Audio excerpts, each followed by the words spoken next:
আমাদের সন্তানগুলোকে আমরা কেন নুরানি মাদ্রাসায় দিচ্ছি? আপনার বিবেকে আসা দরকার। আপনি সব জানেন, এটা কেন বুঝেন না?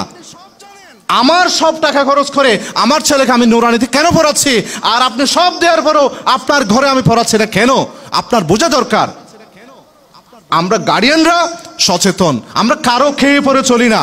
আমাদের রক্ত ঘাম মাথায় ফেলে মাটিতে ফেলে টাকা কামাই করে আমার সন্তান আমি পড়াই। সুতরাং আমার সেই নুরানি মাদ্রাসা নিয়ে আপনার কটূক্তি করার সুযোগ নাই।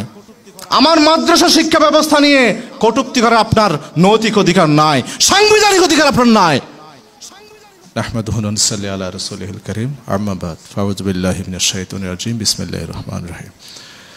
কক্সবাজারের অন্যতম দিনী শিক্ষা প্রতিষ্ঠান তাওজিহুল উম্মাহ মডেল মাদ্রাসা আজকের এই হাফেজে কোরআনদের সম্মানে আয়োজিত অনুষ্ঠানে সম্মানিত আলোকিত জন কক্সবাজারের সর্বজন শ্রদ্ধেয় আলেমে দ্বীন হাফেজ কারি মাওলানা জহিরুল হক সহ মঞ্চে যারা উপস্থিত আছেন সবাইকে শুভেচ্ছা সাধুবাদ জানাচ্ছি।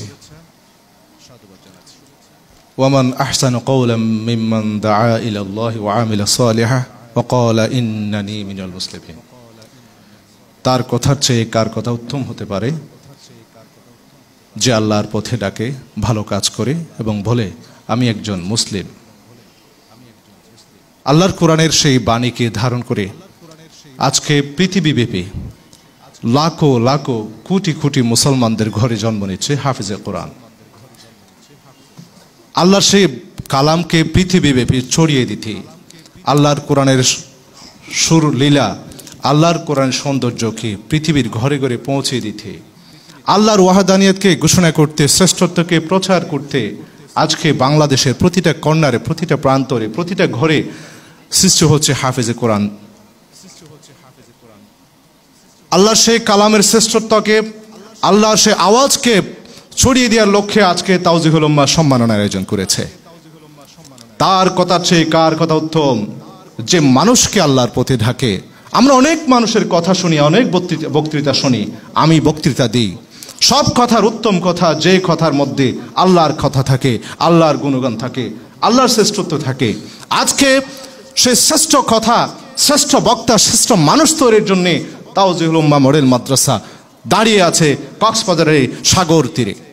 আমরা তাওজিহুল উম্মাহ মডেল মাদ্রাসার এই উদ্যোগকে সাধুবাদ জানাই। একজন মা তার সন্তানকে যখন তার কাঙ্ক্ষিতভাবে পাবে তখন মায়ের অন্তর প্রশান্ত হবে। একজন বাবা যখন তার চাহিদা পূরণ হবে সন্তানকে দিয়ে, তখন তার বাবা, সন্তানের বাবা পরিতৃপ্ত হবে, ফরিয়াদ করবে আল্লাহ, প্রশান্তির মোনাজাত করবে সে বাবা মা। আমরা বাবা মা হিসাবে গর্ববোধ করি আমাদের সন্তানটুকু যারা তাওজিহুল উম্মাহ মডেল মাদ্রাসার মধ্যে হিফজখানায় যারা পড়াচ্ছে, পড়ানোর সুযোগ আল্লাহ করে দিয়েছেন। আমরা ভাগ্যবান মা বাবা। যারা ভাই বোন আছি হাফেজে কোরআনদের, আমরা ভাই বোনরা ভাগ্যবান, আমাদের ভাই বোন হাফেজে কোরআন হওয়ার সুযোগ হয়েছে। এই প্রতিষ্ঠানগুলো যারা করে তারা আলোকিত মানুষ, তারা সৌভাগ্যবান মানুষ। তারা কেজি স্কুল কিংবা অন্য প্রতিষ্ঠান না করে কোরআনের প্রতিষ্ঠান দিয়েছে রাত দিন পরিশ্রম করে। আমরা কি ভেবে দেখেছি আমরা মা বাবা, আমরা ঘুমিয়ে যখন থাকি আমার সন্তান রাত 3টায় উঠে তাহাজ্জুদ পড়ে কোরআন তিলাওয়াত করে, আমি কি উঠেছি? আমি কি মা বাবা সে অনুভব করি না? আমি ঘুমিয়ে থাকি, রাত 3টায় আমার সন্তান উঠে তাসবিহ তাহলিল করে তাহাজ্জুদ পড়ে ফরিয়াদ করি মা বাবার জন্য, আর মা বাবা আমি প্রশান্তির ঘুমে থাকি।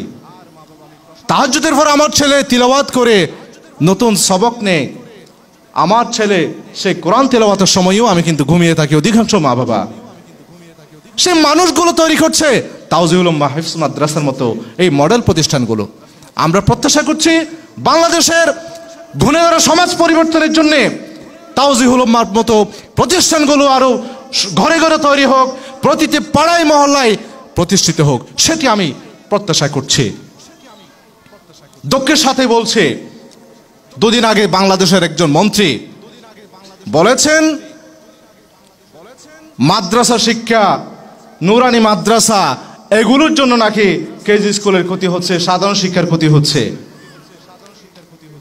আচ্ছা, আপনি কথা বলছেন, সঠিক কথা বলেছেন, কিন্তু একটাকে তুলনা করে আরেকটা বলার কি দরকার ছিল? যেটার অবস্থান ওই তার অবস্থানে রাখতে দিন। সরকারি সমস্ত সুযোগ সুবিধা বেতন সবকিছু নেওয়ার পরেও প্রাইমারি স্কুল আজকে আমরা গার্ডিয়ানরা পড়াচ্ছি না। অনেক কারিকুলাম, অনেক চমৎকার ব্যবস্থাপনা থাকার পরেও আমরা কেজি স্কুলে পড়াচ্ছি না। আমাদের সন্তানগুলোকে আমরা কেন নুরানি মাদ্রাসায় দিচ্ছি? আপনার বিবেকে আসা দরকার। আপনি সব জানেন, এটা কেন বুঝেন না? আমার সব টাকা খরচ করে আমার ছেলেকে আমি নুরানিতে কেন পড়াচ্ছি, আর আপনি সব দেওয়ার পরও আপনার ঘরে আমি পড়াচ্ছি না কেন? আপনার বোঝা দরকার। আমরা গার্ডিয়ানরা সচেতন, আমরা কারো খেয়ে পরে চলি না। আমাদের রক্ত ঘাম মাথায় ফেলে মাটিতে ফেলে টাকা কামাই করে আমার সন্তান আমি পড়াই। সুতরাং আমার সেই নুরানি মাদ্রাসা নিয়ে আপনার কটূক্তি করার সুযোগ নাই। আমার মাদ্রাসা শিক্ষা ব্যবস্থা নিয়ে কটূক্তি করার আপনার নৈতিক অধিকার নাই, সাংবিধানিক অধিকার আপনার নাই। সর্ববৃহৎ মুসলমানদের সর্বোচ্চ সংখ্যার দেশ বাংলাদেশ।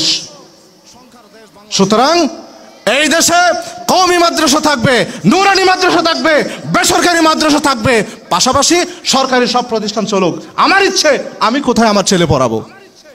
সুতরাং আমি অভিভাবক হিসাবে, আমি একজন, আমার ছেলে হিফজখানা দিয়েছি, আমি একজন অভিভাবক হিসাবে বলবো আমার ছেলে কোথায় পড়াবো সেটা আমার স্বাধীনতা। আমি কি প্রতিষ্ঠান করব সেটা আমার টাকার ব্যয়ের বিষয়, সেটা আমি কোথায় ব্যয় করবো সেটা আমি জানি। সুতরাং বাংলাদেশে প্রতিটা এলাকায় এলাকায় গড়ে উঠুক তাওজিহুল উম্মাহর মতো মাদ্রাসা, নুরানি মাদ্রাসা, কওমি মাদ্রাসা, বেসরকারি মাদ্রাসা, যেখান থেকে আল্লাহর ওয়াহাদানিয়ত ঘোষণার মানুষ তৈরি হবে এবং দেশকে সুখী সমৃদ্ধ এবং দুর্নীতিমুক্ত একটি দেশ গড়ার সোনার মানুষ তৈরি করবে, সেই প্রত্যাশা আমি শেষ করছি। আসসালামু আলাইকুম ওয়া রাহমাতুল্লাহ।